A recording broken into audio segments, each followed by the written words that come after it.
Hallelujah praise the Lord. प्रभुंकर महानामर कोटि कोटि धन्यवाद हो। आज ये सुंदर सुजोग देइछंती मो मुख द्वारा आपण मानक समस्त को प्रभु को वाक्य जणाइबा निमंते। हालेलुया। आज प्रसंग जहाँ अच्छी आपण मैंने समस्ते जानी अछंती कोरोना भाइरस कहीं व्याप्त होता कहीं आसी समस्ते तो जानी अछंती जे कोरोना भाइरस क्यों स्थापित क्यों भाइरसटा बाहरी अच्छी आउ केते दूर पर्यंत गलानी आ क्यों देश मानक केते लोक मरी सारे सबू विषय आपण मानक जना आथि किसी कहवाई चाहे ना। आपण मैंने न्यूज पेपर रे आउ न्यूज चैनल मानक देखुं सबू लोक मैंने आपन को जनावती हेले आज प्रभु कौन कहते ताहा आपण जनाइबा निमंते से मते कही अछंती आ मु ताहा आपण मानक कहबी सही प्रसंग उपरे ही। हालेलुया। ताहेले आपण माने तो निश्चित भाव में जानुछंती जे लोक माने कोरोना भाइरस द्वारा आक्रांत होई बहुल मात्रा रे मरुअछंती। लक्ष टपी गलानी ए कोरोना भाइरस रे लोक माने मरिबाटा सारा विश्व रे और भारत रे सेते व्यापी नहीं, बहुत कम व्यापी अछि। हे मध्य प्रभुकर महानामर कोटि कोटि धन्यवाद हो। कारण वाक्य रे लिखा जाए जे महामारी प्रभु जदि न पठाइबे ताहले किए पठाइबो। ताहले आमे एटार स्पष्ट होउछु जे पुरातन नियम रे जहाँ लिखा जाए अछि जे सदा प्रभु निजे कहउछंती जे महामारी आम्भे न पठाइले किए पठाइबो। ताहले एठारे आमे स्पष्ट होउछु जे परमेश्वरक द्वारा ए महामारी आसी अछि। आ वाक्य रे यहाँ मध्य लिखा जाए से महामारी कहीं पठाती महामारी कहीं पठाती यह पुरातन नियम रे एथिपाई लिखा जाई अछि। जेतेबेले इस्राएल लोक माने मिस्र देशर बाहरी आसी जेतेबेले यात्रा करुथिले दुग्ध मधु प्रवाही देश को जीवा निमंते मूसांक सहित सेमाने मूसांक विरुद्ध रे सदाप्रभुंक विरुद्ध रे बचसा करबाकू लागिले। हारणंक विरुद्ध रे अर्थात प्रभुंक लोकमानक विरुद्ध रे सेमाने कथा कहबाकू लागिले। परमेश्वरंक विरुद्ध रे सेमाने कथा कहिले। ताहले प्रभु परमेश्वर से क्रोधान्वित होई सेमानकू कौन कले महामारी पठाइले सेमानकू ग्रास करबा निमंते। Praise the Lord. हालेलुया।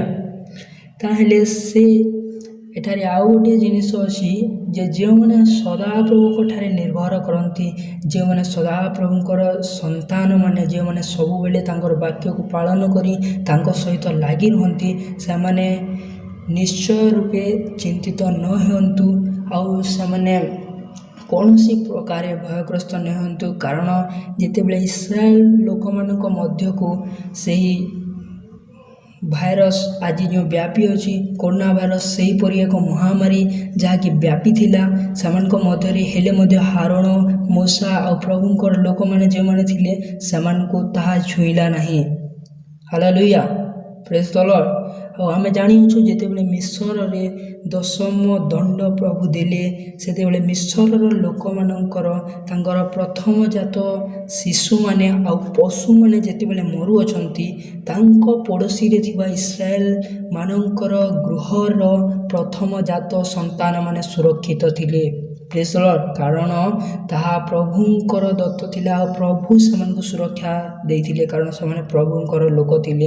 हेले जदि आमे आज अबाध्य हेबा प्रभुंकर ठारू दूरे जीवा ताहले प्रभु आम मध्य को महामारी पठाइबे। कारण वाक्य रे लिखा जाए जे जो माने प्रभुंकर ठारू दूरे जानती सेमानक निकट को महामारी आसी थाए। आज अनेक लोक प्रश्न करूछंती जे आमे समस्ते जानिछु जे अमेरिका रे 7 लाख ऊर्ध्व लोक कोरोना रे आक्रांत हेलेनी। अनेक लोक एबे कहंती जे एही महामारी परमेश्वरंक लोक मानक निकट को कहीं व्याप्त होउछि। अमेरिका रे तो बहुत क्रिश्चियन अछंती हेले मु आपण मानकू यह कहबा निमंते चाहे जे समस्त क्रिश्चियन ଯେ ଉତ୍ତମ ଭାବରେ ଜୀବନଯାପନ କରୁଅଛନ୍ତି ତାହା ନୁହେଁ, ଯେଉଁମାନେ ପ୍ରଭୁଙ୍କ ସହିତ ଲାଗି ରହିନାହାନ୍ତି ସେମାନଙ୍କୁ କରୋନା ଆକ୍ରାନ୍ତ କରିବ। ଆଉ ଆମେରିକାରେ ଏପରି ଲୋକ ମଧ୍ୟ ଅଛନ୍ତି ଯେଉଁମାନେ କି ପରମେଶ୍ୱରଙ୍କ ସହିତ ବା ଇଟାଲୀରେ ମଧ୍ୟ, ଫ୍ରାନ୍ସରେ ମଧ୍ୟ, ଆଉ ସବୁ ସ୍ଥାନରେ ଏ ପ୍ରକାର ଲୋକମାନେ ମଧ୍ୟ ଅଛନ୍ତି, ପ୍ରଭୁଙ୍କର ଦାସମାନେ, ପ୍ରଭୁଙ୍କର ଦାସୀମାନେ, ପ୍ରଭୁଙ୍କର ସନ୍ତାନମାନେ, ଯେଉଁମାନେ କି ପ୍ରଭୁଙ୍କ ଠାରେ ଲାଗି ରହିଅଛନ୍ତି, ତାଙ୍କର ସମସ୍ତ ବାକ୍ୟ ପାଳନ କରିଅଛନ୍ତି। ଆଉ ସେଦିନ ନୋହଙ୍କ ସମୟରେ ଯେପରି ସେ ପୃଥିବୀରେ ସମସ୍ତେ ପାପ ମନ୍ଦତାରେ ଥିଲେ ଆଉ ନୋହ ପରମେଶ୍ୱରଙ୍କ ଦୃଷ୍ଟିରେ ଧାର୍ମିକ ଦେଖାଗଲେ, ସେହିପରି ଆଜି ମଧ୍ୟ ସେମାନେ ସେ ଆମେରିକାରେ, ଇଟାଲୀରେ, ଫ୍ରାନ୍ସରେ ଆଉ ସବୁ ସ୍ଥାନରେ ସେଇ ଲୋକମାନେ ସେମାନେ ଧାର୍ମିକ ଦେଖାଯାଉଅଛନ୍ତି ପ୍ରଭୁଙ୍କ ଦୃଷ୍ଟିରେ। ଆଉ ସେମାନେ ସେ କରୋନା ଦ୍ୱାରା ଆକ୍ରାନ୍ତ ହେଉନାହାନ୍ତି। ମାତ୍ର ଯେଉଁମାନେ ପରମେଶ୍ୱରଙ୍କ ଦୃଷ୍ଟିରେ ଅଧାର୍ମିକ ଦେଖାଗଲେ, ସେମାନେ ଖ୍ରୀଷ୍ଟିଆନ ହୁଅନ୍ତୁ ନା କାହିଁକି, ସେମାନଙ୍କୁ ମଧ୍ୟ କରୋନା ଆକ୍ରାନ୍ତ କରିବ। ପ୍ରେଜ୍ ଦ ଲର୍ଡ, ହାଲେଲୁୟା। ସେଥିପାଇଁ ପ୍ରଭୁ ଆମକୁ ଏହା ଶିଖାଉଅଛନ୍ତି ଏଠାରେ ଯେ ତୁମ୍ଭେମାନେ ଆପଣା ଆପଣା ପାପରୁ ଫେର, ତୁମ୍ଭେମାନେ ଆପଣା ଆପଣା ଅଧର୍ମରୁ ଫେର, ତୁମ୍ଭେମାନେ ମୋ ନିକଟକୁ ଆସ, ହେ ପରିଶ୍ରାନ୍ତ ଓ ଭାରଗ୍ରସ୍ତ ଲୋକ ସମସ୍ତେ ମୋ ନିକଟକୁ ଆସ, ମୁଁ ତୁମକୁ ବିଶ୍ରାମ ଦେବି ବୋଲି ନୂତନ ନିୟମରେ ଯୀଶୁ ଖ୍ରୀଷ୍ଟ ନିଜେ ପ୍ରକାଶ କରୁଅଛନ୍ତି। ଆଉ ଯଦି ଆମକୁ କରୋନାର ଭୟ ଅଛି, ଯଦି ଆମ ପାଖକୁ କରୋନା ଆସିନାହିଁ ତଥାପି ଆମେ କରୋନାକୁ ଭୟ କରୁଛୁ, ତାହେଲେ ଭୟ କରିବା କିଛି ନାହିଁ। ଆମେ ପରମେଶ୍ୱରଙ୍କ ନିକଟକୁ ଯିବା, ତାଙ୍କ ସହିତ ଲାଗି ରହିବା ଆଉ ପରମେଶ୍ୱରଙ୍କୁ କହିବା, ହେ ପରମେଶ୍ୱର, ମୁଁ ବହୁତ ପାପୀ, ମୁଁ ପିତା ପରମେଶ୍ୱର ତୁମଠାରୁ ଦୂରେଇ ଯାଇଅଛି। ପିତା ପରମେଶ୍ୱର, ତୁମେ ପିତା ପରମେଶ୍ୱର ମୋତେ ତୁମର ସନ୍ତାନ କର ଆଉ ମୋର ସମସ୍ତ ପାପ କ୍ଷମା କର। ଯେତେବେଳେ ଆମେ ପରିଷ୍କୃତ ହେବା ଯୀଶୁ ଖ୍ରୀଷ୍ଟଙ୍କ ବହୁମୂଲ୍ୟ ରକ୍ତ ଦ୍ୱାରା ଆପଣଙ୍କୁ ପରିଷ୍କାର କରିବା ଆଉ ପରମେଶ୍ୱରଙ୍କ ଦୃଷ୍ଟିରେ ଧାର୍ମିକ ଗଣିତ ହେବା, ତାହେଲେ ପରମେଶ୍ୱର ଆମକୁ ସେ କରୋନାରୁ ମୁକ୍ତ କରିବେ। ହାଲେଲୁୟା, ପ୍ରେଜ୍ ଦ ଲର୍ଡ। ଆଉ ଗୋଟିଏ ବିଷୟ ଯାହା ପରମେଶ୍ୱର ଆମମାନଙ୍କୁ ଜଣାଉଅଛନ୍ତି ତାହା ଆପଣମାନଙ୍କୁ କହିବି ଯେ ଯଦି ପରମେଶ୍ୱରଙ୍କ ଲୋକମାନେ ଏଠାରେ ଅଛନ୍ତି, ଅନେକ ଲୋକ କହନ୍ତି ପରମେଶ୍ୱରଙ୍କ ଲୋକମାନେ ଏଠାରେ ଅଛନ୍ତି, ପରମେଶ୍ୱର ଯଦି ଏହା ପଠାଇଅଛନ୍ତି ତାହେଲେ ସେମାନେ ପ୍ରାର୍ଥନା କରିବା ଦ୍ୱାରା ତ ଏହା ବନ୍ଦ ହୋଇପାରେ। ହାଲେଲୁୟା। ହେଲେ ମୁଁ ଆପଣମାନଙ୍କୁ କହିବାକୁ ଚାହୁଁଅଛି ଯେ ପରମେଶ୍ୱରଙ୍କ ଲୋକମାନେ ନିହାତି ଭାବରେ ପ୍ରାର୍ଥନା କରୁଥିବେ ଯେ ଲୋକମାନେ ଉଦ୍ଧାର ପାଆନ୍ତୁ ବୋଲି, କାରଣ ପରମେଶ୍ୱର ଯେପରି ଦୟାବାନ ତାଙ୍କ ଲୋକମାନେ ମଧ୍ୟ ସେହିପରି ଦୟାବାନ, ନମ୍ର। ପ୍ରେଜ୍ ଦ ଲର୍ଡ, ହାଲେଲୁୟା। ହେଲେ ମଧ୍ୟ ଜଗତ ଯେ ପାପରେ ଭ୍ରଷ୍ଟତାରେ ରହିଅଛି, ସେଥିପାଇଁ ସେଇ ପାପର ଦଣ୍ଡ ସେମାନଙ୍କୁ ମିଳିଅଛି। ପ୍ରେଜ୍ ଦ ଲର୍ଡ। ଅନେକ ଲୋକ ମୃତ୍ୟୁବରଣ କରୁଅଛନ୍ତି, ସେମାନଙ୍କ ନିମନ୍ତେ ଆଉ ସମୟ ନାହିଁ, ଏ କରୋନାରେ ମରିଯାଉଅଛନ୍ତି। ହେଲେ ଯେଉଁମାନେ କରୋନାରେ ଆକ୍ରାନ୍ତ ହୋଇ ମଧ୍ୟ ବଞ୍ଚି ଯାଉଅଛନ୍ତି, ସେମାନେ ବିଜାତୀୟ ହେଉ କି ଖ୍ରୀଷ୍ଟିଆନ ହେଉ, ସେମାନଙ୍କ ପାଇଁ ସୁଯୋଗ ଅଛି, ସେମାନେ ପୁଣି ଥରେ ପରମେଶ୍ୱରଙ୍କ ନିକଟକୁ ଫେରିପାରିବେ। ହାଲେଲୁୟା, ପ୍ରେଜ୍ ଦ ଲର୍ଡ। ଆଉ ଏ କରୋନାଟା ବ୍ୟାପ୍ତ ହେଉଛି ପୁରା ସମଗ୍ର ବିଶ୍ୱରେ ବ୍ୟାପ୍ତ ହେଉଛି, କାରଣ ଯେତେ ଲୋକଙ୍କୁ ଏ କରୋନା ଆକ୍ରାନ୍ତ କରିବାର ସେହି ସଂଖ୍ୟା ରହିଅଛି ପରମେଶ୍ୱର ନିୟୋଜିତ କରିଥିବେ, ସେତେ ଲୋକଙ୍କୁ କରୋନା ଆକ୍ରାନ୍ତ କରିସାରିଲେ ତାଙ୍କ ଇଚ୍ଛା ଅନୁସାରେ ସେ କରୋନା ବ୍ୟାପିବା ବନ୍ଦ ହେବ। ପ୍ରେଜ୍ ଦ ଲର୍ଡ, ହାଲେଲୁୟା। ଆଉ ଆପଣମାନେ ସମସ୍ତେ ଜାଣିବା ଦରକାର ଯେ ପରମେଶ୍ୱର ହିଁ ଏ ମହାମାରୀ ପଠାଇଅଛନ୍ତି। ଆଉ ଗୋଟିଏ ବିଷୟ ଯେ ଏ ମହାମାରୀରୁ କିପରି ବଞ୍ଚିବା ଆମେ, ମୁଁ କହିଲି ଯେ ପ୍ରକାରେ ଯେ ପାପୀମାନଙ୍କର ଦଣ୍ଡ ନିମନ୍ତେ ସେମାନେ ପାପ କରିବା ହେତୁରୁ, ପରମେଶ୍ୱରଙ୍କ ବିରୁଦ୍ଧରେ ଯିବା ହେତୁରୁ, ପରମେଶ୍ୱରଙ୍କ ଦାସମାନଙ୍କୁ ତାଡ଼ନା କରିବା ହେତୁରୁ ଏହା ସବୁ ଆସିଅଛି। ଏହା ଚାଇନାରୁ ଆସିଅଛି, ତାହା ମଧ୍ୟ ପ୍ରଭୁଙ୍କର ଯୋଜନା। ପ୍ରେଜ୍ ଦ ଲର୍ଡ, ହାଲେଲୁୟା। ଆଉ ଆମେରିକାରେ ବହୁଳ ଭାବେ ଲୋକ ଆକ୍ରାନ୍ତ ହେବା, ଏହା ମଧ୍ୟ ପ୍ରଭୁଙ୍କର ଯୋଜନା ଥାଇପାରେ। ପ୍ରଭୁଙ୍କ ଯୋଜନା ବିନୁ କୌଣସି ପ୍ରାକୃତିକ ଜିନିଷ, କୌଣସି କୃତ୍ରିମ ଜିନିଷ, କୌଣସି ବିଷୟ ହୁଏ ନାହିଁ। ଯେପରି ବାକ୍ୟରେ ଲେଖାଯାଉଛି ସେହି ପ୍ରକାର ସବୁ ଘଟିବ। ପ୍ରେଜ୍ ଦ ଲର୍ଡ, ହାଲେଲୁୟା।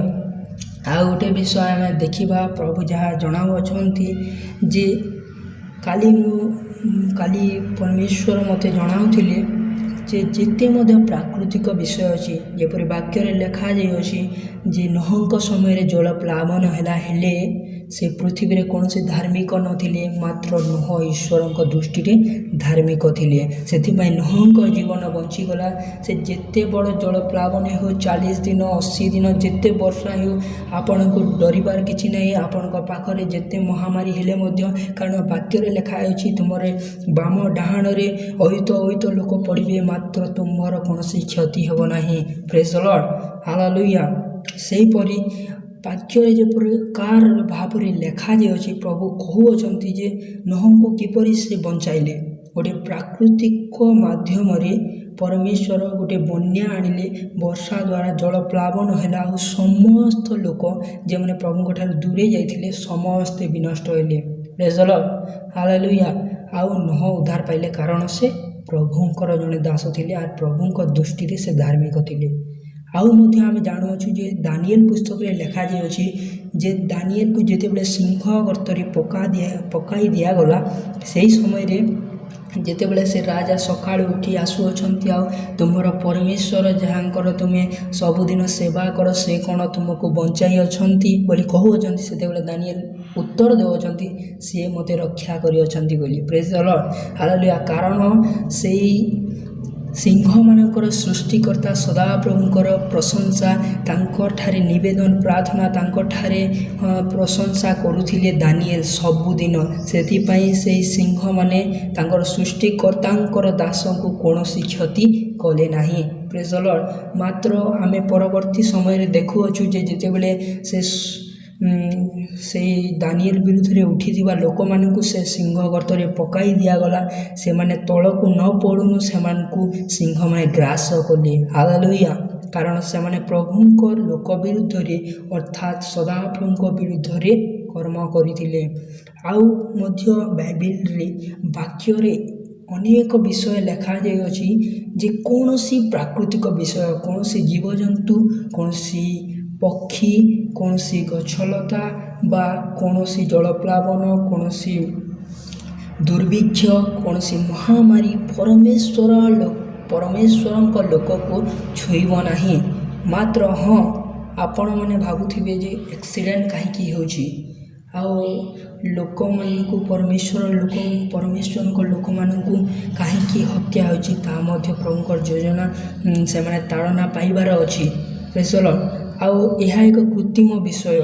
ଜଣେ ଆକ୍ସିଡେଣ୍ଟ ହେଇ ମରିଯାଉଛି, ସେ କୃତ୍ରିମ ବିଷୟ, ତାହା ଶୟତାନ ଦ୍ୱାରା ଚାଳିତ ହୁଏ। ଯଦି ତା'ର ସମୟ ନାହିଁ, ତାହେଲେ ପରମେଶ୍ୱର ତାକୁ ବଞ୍ଚାଇ ରଖିପାରିବେ। ପ୍ରେଜ୍ ଦ ଲର୍ଡ, ହାଲେଲୁୟା। ମାତ୍ର ଶୟତାନର ଅଧିକାର ପ୍ରାକୃତିକ ବିଷୟ ଉପରେ ନାହିଁ, ସେଥିପାଇଁ ସେ ପ୍ରାକୃତିକ ବିଷୟକୁ ନିୟନ୍ତ୍ରଣ କରିପାରିବ ନାହିଁ। ମାତ୍ର ସଦାପ୍ରଭୁଙ୍କର ଅଧିକାର ପ୍ରାକୃତିକ ବିଷୟ ଉପରେ ଅଛି, କାରଣ ସେ ତାହା ସୃଷ୍ଟି କରିଅଛନ୍ତି। ସେଥିପାଇଁ ମୁଁ କହୁଅଛି ଯେ ଆଗାଡ଼େ ଯଦି କୌଣସି କରୋନା ଭାଇରସ୍ ରହିଅଛି, ତାହେଲେ ଆପଣ ତାହାକୁ ଭୟ କରନ୍ତୁ ନାହିଁ। ଆଗାଡ଼େ ଯଦି ଲାଲ ସମୁଦ୍ର ଅଛି, ତାହେଲେ ତାକୁ ଭୟ କରନ୍ତୁ ନାହିଁ। ଆଗାଡ଼େ ଯଦି ବିରାଟ କାୟ କୌଣସି ଶୟତାନ ମଧ୍ୟ ଛିଡ଼ା ହୋଇଅଛି, ତାହାକୁ ମଧ୍ୟ ଭୟ କରନ୍ତୁ ନାହିଁ, କାରଣ ଆମ ସପକ୍ଷରେ ସଦାପ୍ରଭୁ ଜୀବିତ ପରମେଶ୍ୱର ଅଛନ୍ତି। ହାଲେଲୁୟା, ପ୍ରେଜ୍ ଦ ଲର୍ଡ। ଆଉ ଆଜିର ପ୍ରସଙ୍ଗ ଯାହା ଥିଲା କି କରୋନା କାହିଁକି ବ୍ୟାପୁଅଛି ଆଉ କାହିଁକି ଆସିଲା, ଆପଣମାନେ ସମସ୍ତେ ଜାଣିପାରିଲେ ଯେ କରୋନା କାହିଁକି ଆସିଲା ଆଉ କାହିଁକି ବ୍ୟାପୁଅଛି। ଆଉ ଥରେ ମୁଁ କହିବା ନିମନ୍ତେ ଚାହେଁ, ଯେଉଁମାନେ ପ୍ରଭୁଙ୍କ ଠାରେ ଲାଗି ରହିଅଛନ୍ତି ସେମାନେ ଭୟ କରିବାର କିଛି ନାହିଁ। ସେମାନେ ନିର୍ବିଘ୍ନରେ ରୁହନ୍ତୁ, ଆଉ ଲୋକମାନଙ୍କ ନିମନ୍ତେ ପ୍ରାର୍ଥନା କରନ୍ତୁ, ଯେପରି ସେମାନେ ମଧ୍ୟ ଉଦ୍ଧାର ପାଇବେ। ଆଉ ଯାହାକି କରୋନା ଆସିଅଛି ପ୍ରଭୁଙ୍କ ବିରୁଦ୍ଧରେ, ପ୍ରଭୁଙ୍କ ଲୋକମାନଙ୍କ ବିରୁଦ୍ଧରେ ଯେଉଁମାନେ କାର୍ଯ୍ୟ କରୁଥିଲେ ସେମାନଙ୍କ ନିମନ୍ତେ, ଆଉ ସେମାନେ ମଧ୍ୟ ଉଦ୍ଧାର ପାଆନ୍ତୁ, ପ୍ରଭୁ କରନ୍ତୁ ତାହା। ଆଉ ଏ କରୋନା ଭାଇରସ୍ ମଧ୍ୟ ଧୀରେ ଧୀରେ କମିଯାଉ। ପ୍ରଭୁ ଦୟା କରନ୍ତୁ, ଲୋକମାନଙ୍କୁ ଅନୁଗ୍ରହ କରନ୍ତୁ, ସେମାନଙ୍କ ଆତ୍ମା ମଧ୍ୟ ଉଦ୍ଧାର ପାଉ। ପ୍ରେଜ୍ ଦ ଲର୍ଡ। ଆଉ ପ୍ରଭୁ ଅନୁଗ୍ରହ କରିଅଛନ୍ତି, ଆଉ ଯେଉଁ ଲୋକମାନଙ୍କୁ ସେ ବଞ୍ଚାଇ ଅଛନ୍ତି ସେମାନେ ନିଶ୍ଚିତ ଭାବରେ ଜାଣିବା ଦରକାର, ସେମାନଙ୍କ ପାଇଁ ସମୟ ଅଛି, ସେମାନେ ମନ ପରିବର୍ତ୍ତନ କରିପାରିବେ। ପ୍ରେଜ୍ ଦ ଲର୍ଡ। ଆଜି ପ୍ରଭୁ ଆମକୁ ଏହା ଶିକ୍ଷା ଦିଅନ୍ତି ଯେ ଆମେ ଯେତେ ଲୋକ ମଧ୍ୟ ପ୍ରଭୁଙ୍କ ଶରଣାଗତ ସମସ୍ତେ ମିଳିତ ଭାବେ ଯେଉଁମାନେ କରୋନାରେ ଆକ୍ରାନ୍ତ, ଯେଉଁମାନେ ପ୍ରଭୁଙ୍କ ଠାରୁ ଦୂରେଇ ଯାଇଅଛନ୍ତି ସେମାନଙ୍କ ନିମନ୍ତେ ପ୍ରାର୍ଥନା କରିବା। ଆମେ ମଧ୍ୟ ସଚେତନ ହୋଇ ରହିବା ଯେ ଆମେ ପ୍ରଭୁଙ୍କ ଠାରେ ଲାଗି ରହିବା, ଆମେ ପ୍ରଭୁଙ୍କର ସ୍ତୁତି କରିବା, ପ୍ରଶଂସା କରିବା। ଆଉ ଆମେ ପ୍ରଭୁଙ୍କ ଦୃଷ୍ଟିରେ ନୋହଙ୍କ ପରି ପୁରା ସମଗ୍ର ପୃଥିବୀରେ ଆମେ ମଧ୍ୟ ଗୋଟିଏ ପ୍ରଭୁଙ୍କର ଦାସ ହିସାବରେ ପବିତ୍ର ଦେଖାଯିବା। ପ୍ରେଜ୍ ଦ ଲର୍ଡ।